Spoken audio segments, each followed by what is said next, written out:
Assalamualaikum warahmatullahi wabarakatuh.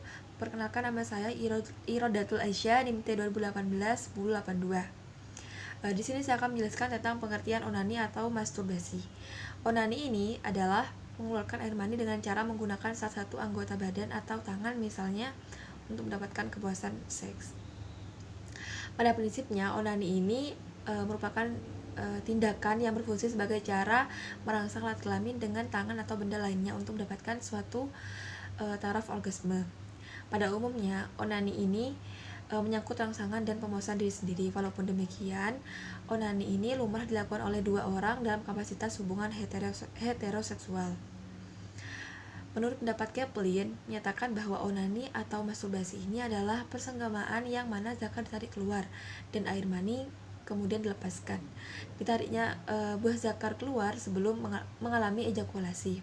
Sedangkan menurut Bukhari, onani atau masturbasi ini yaitu mencapai kepuasan seks dengan diri sendiri, seperti suka menggosok-gosokkan penisnya dengan tangan sampai ejakulasi. Perbuatan ini hampir sering dilakukan di kalangan pria dan sedikit di kalangan wanita, terutama pada masa pancaroba di saat mulai meningkatnya nafsu birahi. Tindakan masturbasi atau onani ini dapat terjadi ketika seorang dalam keadaan nafsu syahwat yang meningkat dan tidak adanya seorang pasangan yang untuk menyalurkan nafsunya tersebut. Tetapi tetap disadari dengan kekuatan mental. Maksudnya adalah orang yang dapat menahan nafsu dan tindakan masturbasi atau onani ini dapat dicegah. Ada lagi yang tidak dapat menahan nafsu sehingga tindakan masturbasi ini atau onani dilakukan. Mungkin hanya itu yang dapat saya sampaikan, kurang lebihnya mohon maaf. Assalamualaikum warahmatullahi wabarakatuh. Saya Susi Kumala Nurjanah, NIM T 2018-1085. Dan di sini saya akan sedikit memaparkan materi tentang macam-macam istimna. Dalam penjelasan sebelumnya itu sudah dijelaskan apa istimna. Lalu berdasarkan cara melakukannya, itu masturbasi atau istimna dapat dibedakan menjadi 3 macam. Yang pertama itu ada masturbasi sendiri atau auto masturbation. Nah, stimulasi genital pada masturbasi sendiri itu dengan cara menggunakan tangan, jari, atau juga menggesek-gesekkannya pada suatu objek. Yang kedua itu ada masturbasi bersama atau bisa disebut dengan mutual masturbation. Stimulasi dari genital masturbasi bersama itu yang dilakukan secara berkelompok, dalam arti dalam masturbasi bersama itu dilakukan lebih dari satu orang. Yang ketiga itu ada masturbasi psikis. Nah, dalam masturbasi psikis ini pencapaian orgasme itu melalui fantasi atau juga rangsangan dari audiovisual. Dari macam-macam berdasarkan cara melakukannya, lalu macam-macam aktivitas istimna atau onani itu juga dapat dibagi menjadi 2 macam. Yang pertama itu ada istimna secara aktif. Nah, istimna secara aktif itu aktivitasnya dilakukan dengan media tangan sendiri, juga dengan menggunakan alat bantu, namun tanpa bantuan orang lain, dalam arti dilakukan oleh dirinya sendiri.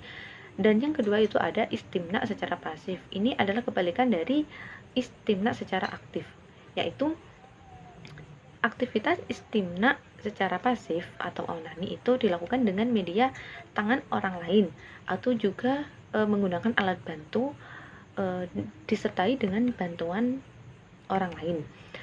Dan masturbasi itu sebenarnya tidak memberikan kepuasan yang sebenarnya pada diri sendiri, seperti halnya yang terjadi ketika senggama antara suami dan istri. Nah, senggama itu sendiri atau jima itu adalah sesuatu atau peristiwa yang dialami oleh sepasang suami istri secara bersama-sama, yang di dalamnya itu mengalami kenikmatan secara bersama dengan penyerahan yang secara utuh serta mengantarkan mereka kepada kepuasan. Lalu ketika melakukan senggama itu bukan hanya anggota kelamin saja, namun seluruh tubuh yang dilakukan dengan sepenuh jiwa dan raga. pada senggama itu rangsangannya tidak diperlukan atau tidak perlu dibangkitkan secara tiruan karena hubungan seksual tersebut itu antara laki-laki dan perempuan merupakan suatu kenyataan. Sebaliknya dalam masturbasi itu satu-satunya sumber rangsangannya itu adalah hayalan. Nah, hayalan hayalan dari diri sendiri itulah yang menciptakan gambaran erotik dalam pikirannya. Lalu akibatnya itu masturbasi tidak bekerja sebagai suatu kebajikan. Lalu jika hubungan seks yang normal itu menimbulkan rasa bahagia, lalu masturbasi itu malah menciptakan adanya depresi emosional dan psikologis, semacam adanya kehampaan dan rasa bersalah pada diri sendiri. Lalu orang yang paling banyak melakukan masturbasi itu adalah para pemuda yang berumur antara 13 tahun sampai dengan 20 tahun. Nah, biasanya itu yang sering melakukan itu anak-anak muda yang belum menikah ataupun orang yang menjanda. Lantas, anak laki-laki itu juga lebih sering melakukan masturbasi dibandingkan dengan anak perempuan. Nah, hal ini disebabkan oleh beberapa sebab. Yang pertama itu nafsu seksual anak perempuan itu tidak datang secara menggejolak atau meledak-ledak seperti halnya anak laki-laki. Dan yang kedua, perhatian anak perempuan itu tidak tertuju pada masalah senggama karena mimpi seksual atau mimpi basah itu lebih banyak dialami oleh anak laki-laki. Nah, selain beberapa sebab yang telah disebutkan itu, maka onani dan masturbasi itu juga dilaksanakan berdasarkan beberapa dorongan-dorongan seksual, sehingga hal itu menyebabkan orang tersebut melakukan onani atau masturbasi. Lalu, apa saja dorongan-dorongan seksual yang dapat diketahui tersebut? Nah, yang pertama itu ada faktor internal. Nah, stimulus yang berasal dari dalam individu yang berupa bekerjanya hormon-hormon alat reproduksi. Nah, sehingga hal itu menimbulkan dorongan seksual pada individu tersebut, dan hal ini itu menuntut untuk segera dipuaskan. Nah, yang kedua itu ada faktor eksternal. Nah, stimulus yang berasal dari luar individu ini yang menimbulkan dorongan seksual sehingga memunculkan perilaku seksual. Stimulus eksternal tersebut juga dapat diperoleh melalui pengalaman orang tersebut selama berpacaran, lalu informasi mengenai seksualitas juga dapat didapat melalui diskusi dengan teman, lalu pengalaman masturbasi itu sendiri juga terdapat pengaruh dari orang dewasa serta pengaruh buku-buku bacaan ataupun tontonan porno. Nah, sekian materi yang saya sampaikan, kurang lebihnya mohon maaf. Assalamualaikum warahmatullahi wabarakatuh. Saya Aditya Agusti Divanto, NIM T2018-1083. Saya di sini akan melanjutkan penjelasan dari presenter yang selanjutnya. Saya di sini kebagian untuk menjelaskan mengenai pandangan hukum Islam dan hukum yang berlaku di Indonesia mengenai istimna, onani, dan masturbasi. Untuk penjelasan yang pertama, di sini saya akan menjelaskan berdasarkan dari sudut pandang hukum Islam. Di dalam hukum Islam, perilaku istimna, onani, dan masturbasi ini merupakan perilaku yang tidak etis. Karena seseorang melakukan perangsangan terhadap alat kelamin dengan menggunakan tangan atau alat bantu dengan tujuan untuk mencapai orgasme. Maka dalam hal ini secara garis besar, istimna tersebut merupakan pandangan atau perilaku yang sangat tidak etis sekali untuk dilakukan. Berdasarkan kepada pendapat para fuqaha atau pendapat para ulama mengenai hukum istimna ini, maka pendapat yang pertama ini berdasarkan dari madhab Syafi'i, madhab Maliki, dan madhab Zidni, itu menjelaskan bahwa perilaku istimna ini haram untuk dilakukan karena merupakan suatu perbuatan yang merujuk atau mengindikasikan kepada perbuatan zina. Hal ini didasarkan kepada Quran Surah Al-Mu'minun ayat 5-7 yang artinya adalah, dan orang-orang yang menjaga kemaluannya kecuali terhadap istri-istri mereka atau budak-budak yang mereka miliki, maka itu bukan merupakan perbuatan yang tercela. Barang siapa yang ada di balik itu, maka orang tersebut adalah orang-orang yang melampaui batas. Kemudian pendapat yang kedua, ini dari mazhab Hambali dan mazhab Hanafi. Mazhab Hambali dan mazhab Hanafi ini mengutarakan atau berpendapat mengenai perilaku istimna, maka perilaku istimna tersebut adalah perilaku yang haram untuk dilakukan. Akan tetapi, ketika orang tersebut meningkat syahwatnya, maka orang tersebut diperbolehkan untuk melakukan istimna, onani, dan masturbasi, karena untuk mencegah dari perbuatan zina ghairu muhsan. Kemudian pendapat yang ketiga. Pendapat yang ketiga ini merupakan ungkapan dari Abdul Qadir Auda di dalam kitab At-Tashri' Al-Jina'i Al-Islam. Pendapat dari Ibnu Hazm. Pendapat Ibnu Hazm ini menjelaskan bahwa istimna tersebut dimakruhkan karena ini bukan termasuk keutamaan akhlak dan bukan termasuk keutamaan. Maka dalam hal itu secara garis besar Ibnu Hazm ini memakruhkan orang yang melakukan istimna, onani, dan masturbasi. Karena dasarnya adalah orang yang melakukan istimna, onani, dan masturbasi ini merupakan bukan dari kemuliaan akhlak atau keutamaan. Itu dasarnya.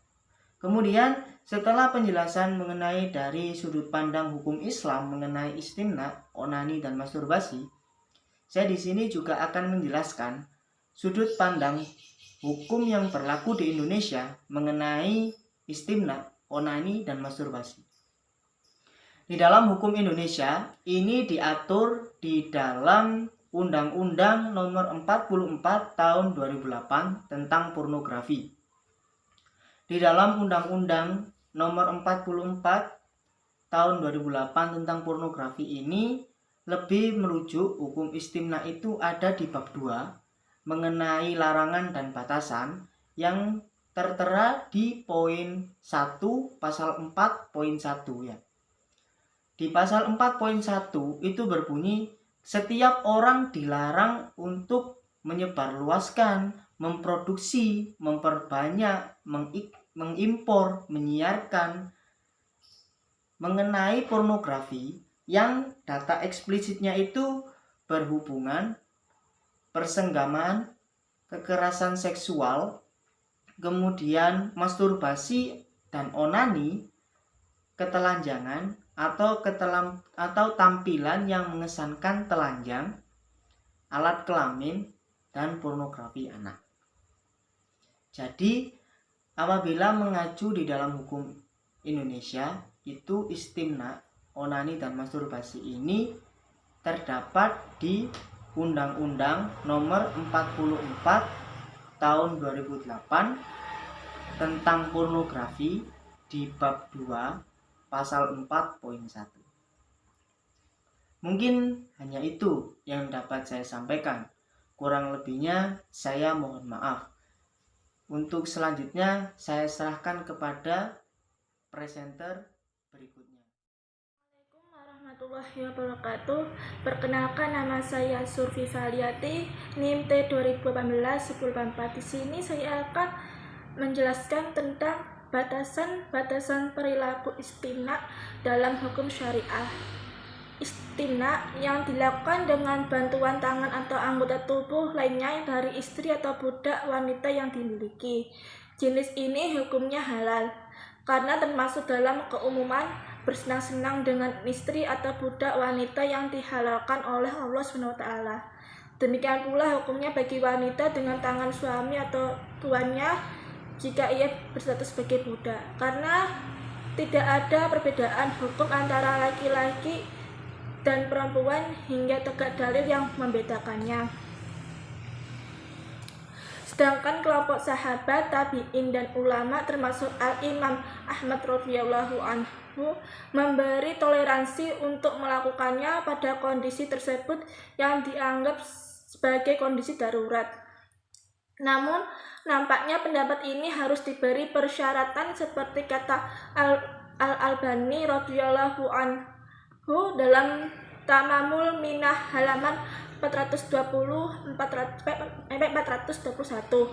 yang berbunyi, kami tidak mengatakan bolehnya onani bagi orang yang khawatir terjerumus dalam perzinahan, kecuali jika dia menempuh pengobatan nabawi atau yang diperintahkan oleh Nabi SAW, yaitu sabda Nabi SAW kepada kaum pemuda dalam hadis yang sudah dikenal yang memerintahkan kepada mereka untuk menikah, dan beliau bersabda yang artinya sebagai berikut, maka barang siapa belum mampu menikah hendaklah dia berpuasa, karena sesungguhnya puasa merupakan obat yang akan meredakan syahwatnya. Di samping itu Ibnu Hazm juga menyadarkan keumuman ayat tentang etika menggauli istri sebagaimana firman Allah Subhanahu wa ta'ala, yaitu yang artinya istri-istrimu adalah seperti tanah tempat kamu bercocok tanam, maka datangilah tanah tempat bercocok tanamanmu itu bagaimana saja kamu kehendaki, dan kerjakanlah amal yang baik untuk dirimu dan bertakwalah pada Allah, dan ketahuilah bahwa kamu kelak akan menemuinya, dan berilah kabar gembira orang-orang yang beriman. Al-Quran Surah Al-Baqarah ayat 223. Dari beberapa uraian di atas dapat diambil kesimpulan bahwa batasan-batasan perilaku yang diperbolehkan dalam istimna menurut pendapat Ibnu Hazm adalah bercampurnya suami istri atau tuan dengan budaknya yang melakukan istimna, yang mungkin di dalamnya termasuk istimna ketika istri sedang mengalami haid, atau sebagai alternatif dalam hubungan jima suami istri dan sesuai dengan firman Allah serta dasar hukum yang sudah terurai. Sekian dari saya, apabila ada kekurangan mohon maaf. Wassalamualaikum warahmatullahi wabarakatuh.